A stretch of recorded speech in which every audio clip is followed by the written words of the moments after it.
அன்புள்ளம் கொண்ட மீனராசி அன்பர்கள் அனைவருக்கும் நெக்ஸ்ட் ஜென் ஆஸ்ட்ரோ சார்பாக எனது பணிவான வணக்கங்களை தெரிவித்துக் கொள்கிறேன். பொதுவாக மீனராசின்றது காலபுருஷ தத்துவத்தில் 12வது ராசி, இதான் கடைசி ராசி.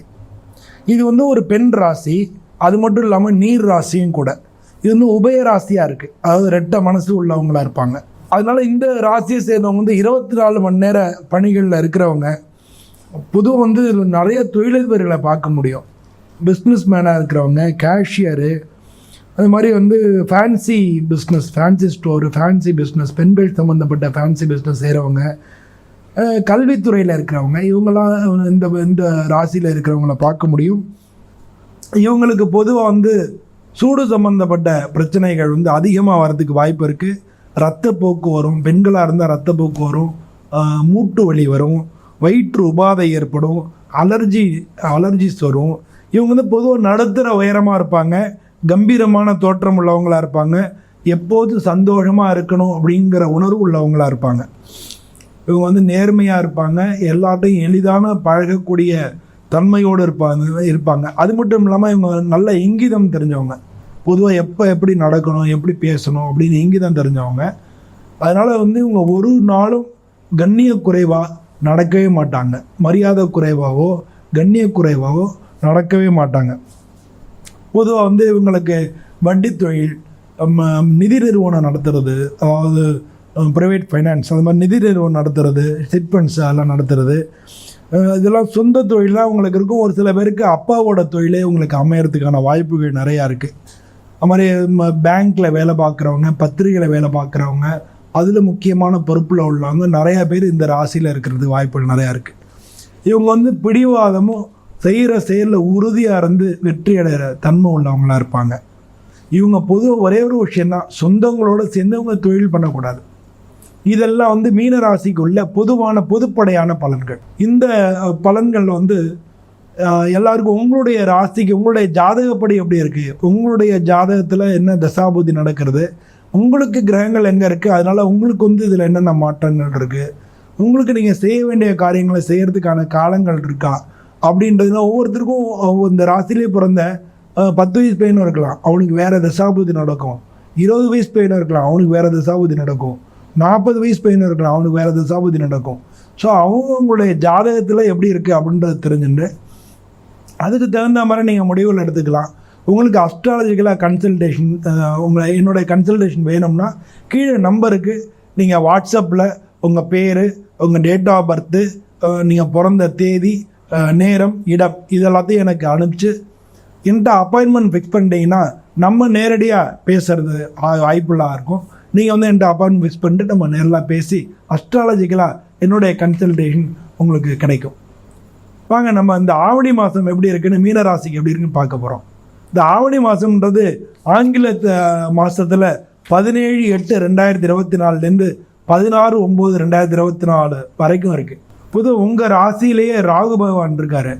உங்களுக்கு 3வது வீட்டில் செவ்வாயும் குருவும் இருக்கார். ஆனால் அந்த செவ்வாய் இந்த மாதம் 10 தேதிக்கு மேலே 4வது வீட்டுக்கு போயிடுறாரு. உங்களுக்கு 5வது வீட்டில் இருக்கிற புதன் ஆவணி 15ஆம் தேதி அன்னைக்கு 6வது வீட்டுக்கு போயிடுறாரு.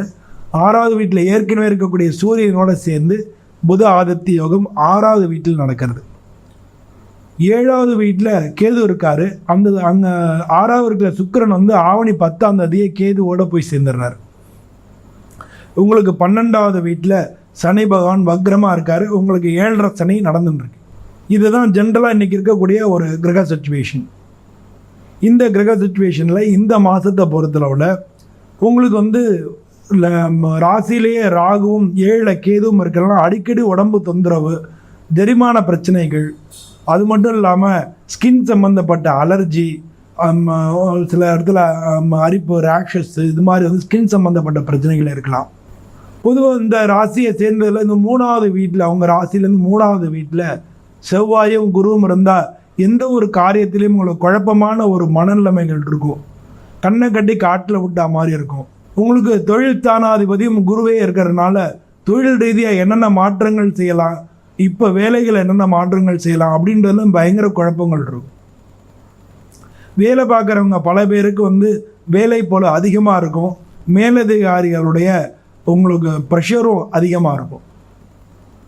இதில் 4வது வீட்டுக்கும் 7வது வீட்டுக்கும் அதிபதியான புதன் வந்து இந்த மாதம் 15ஆம் தேதிக்கு மேலே 6வது வீட்டுக்கு போயிடுறதுனால பல பேருக்கு வந்து அந்த ஆவணி 15க்குள்ளே திருமணம் நிச்சயமாகலாம். அப்படி இல்லாட்டினா கொஞ்ச நாள் தள்ளி போகலாம். உங்களுக்கு சுக்கிரன் வந்து உங்களுக்கு 3வது வீட்டுக்கும் உங்களுக்கு ராசிக்கு வந்து 8வது வீட்டுக்கும் அதிபதியான சுக்கிரன் வந்து உங்கள் ராசிக்கு 7ல் வராரு. ஸோ அதனால் இந்த ராசியை சேர்ந்த பல பேருக்கு வந்து இடம் நிலம் அது சம்பந்தமான விஷயங்களில் பல விஷயங்களில் வந்து உங்களுக்கு இந்த மாதம் ஒரு தேக்கம் ஏற்படலாம். இந்த ராசி சேர்ந்த பல பேர் ரியல் எஸ்டேட் தொழில் பண்ணிக்கிட்டு இருந்தாங்கன்னா அவங்களுக்கு வந்து பல விஷயங்களில் தேக்கம் ஏற்படலாம். இந்த மாதம் முதல் 15 நாளுக்குள்ளே உங்களுக்கு சக்ஸஸ் ஆனால் சக்ஸஸ் ஆயிரும். ஆவணி பின் 15 நாள் தான் உங்களுக்கு கஷ்டமாக இருக்கும். பொதுவாக வந்து கணவன் மனைவிக்குள்ள கருத்து வேறுபாடுகள் இருக்கும். ஏன்னா இந்த ராசியில் ராகு இருக்கார், 7ல் கேது இருக்குது. கேதுவோட சுக்கிரனும் போய் சேர்ந்துறதுனால பல பேருக்கு வந்து கருத்து வேறுபாடுகள் இருக்கும். ஒரு சில பேர் வந்து கணவன் மனைவியை சேர்ந்து வெளியில் உல்லாச பயணங்கள் போகிறதுக்கான வாய்ப்புகள் நிறையா இருக்குது. உங்கள் ராசிக்கு 12ல் சனி போன்றதுனால 7ரை சனி நடந்துட்டுருக்கு. உங்களுக்கு 7ரை சனி நடந்ததுனால தொழில் ரீதியாக பிஸ்னஸ் ரீதியாக பல பேருக்கு குழப்பமோ அடுத்து என்ன பண்ணணுன்றது தெரியாத ஒரு சூழ்நிலையும் இருக்கும். பல பேர் வெளிநாட்டுக்கு முயற்சி பண்ணியிருந்தால் இந்த ஆவணி 10 தேதிக்குள்ளே போயிருக்கலாம். அப்படி இல்லாட்டினா திரும்ப தள்ளி போகிறதுக்கான வாய்ப்புகள் நிறையா இருக்குது. உங்களுக்கு தனஸ்தானாதிபதி செவ்வாய் அவர் வந்து 3லேருந்து 4ஆம் இடத்துக்கு போயிடுறாரு. அதனால் உங்களுடைய ஒரு சில பேருக்கு வந்து பணம் சம்மந்தப்பட்ட விஷயங்களை தடங்களாக இருந்த காரியங்கள் எல்லாமே விலகி பணங்காசு கிடைக்கிறதுக்கான வாய்ப்புகள் நிறையா கிடைக்கும். அம்மா சம்மந்தப்பட்ட விஷயங்களில் அம்மாவுக்கு ஆப்ரேஷன் நடக்கிறதுக்கான வாய்ப்புகள் நிறையா இருக்குது. பொதுவாக இந்த ராசியை சேர்ந்தவங்களில் வந்து இந்த ராசியில் உள்ளவங்களுக்கு இந்த மாதம் வந்து கலவையான பலன்களே கிடைக்கும்.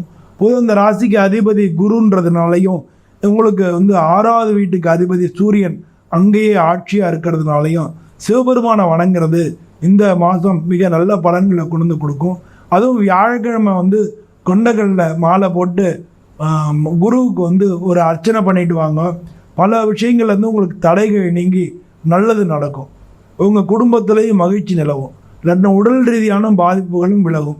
ஏன்னா இல்லாட்டின உடல் ரீதியாக அடிக்கடி வந்து நீங்கள் சோர்ந்து போகிறதுக்கான வாய்ப்புகள் நிறையா இருக்குது. உங்கள் ராசிலேயே ராகு இருக்கிறாரு, 12ல் 7ல் வந்து கேது இருக்காரு, 12ல் வந்து சனி பகவான் இருக்காரு. இந்த ராசியை சேர்ந்த உங்களுடைய வாழ்க்கை துணைக்கும் இந்த இந்த இந்த காலகட்டங்களில் பல பேருக்கு பிரச்சனைகள் வர்றதுக்கான வாய்ப்புகள் அதிகமாக இருக்குது. உங்களுடைய வாழ்க்கை துணைக்கு இந்த மாதம் 10 தேதிக்கு மேலே ஆவணி 10 தேதிக்கு மேலே அவங்களுடைய உடல்நிலை பாதிக்கிறதுக்கான வாய்ப்புகள் நிறையா இருக்குது. ஸோ மீனராசியை சேர்ந்த அன்பர்கள் அனைவரும் இந்த மாதத்தில் வந்து நீங்கள் சிவபெருமானை வணங்கிக்கலாம். அதனால் வந்து அது மட்டும் இல்லாமல் வியாழக்கிழமை குரு பகவானை வணங்கிக்கலாம். வணங்கிட்டு நீங்கள் இந்த மாதிரி வந்தீங்கன்னா உங்களுக்கு இந்த மாதம் பெரிய லெவலில் சிக்கல் இல்லாமல் எல்லா பிரச்சனைகளும் உங்களுக்கு சாதகமாகவே நடக்கிறதுக்கான வாய்ப்புகள் நிறையா இருக்குது. மீனராசி சேர்ந்த அன்பர்கள் அனைவருக்கும் இந்த மாதம் மிக நல்ல ஆவணி மாதம் வந்து உங்களுக்கு நல்ல மாதமாக இருக்கணும்னு சொல்லி நான் வந்து சுவாமியை பிரார்த்தனை பண்ணிட்டு உங்கள் அனைவரிடம் வந்து விடைபெறுகிறேன். நன்றி.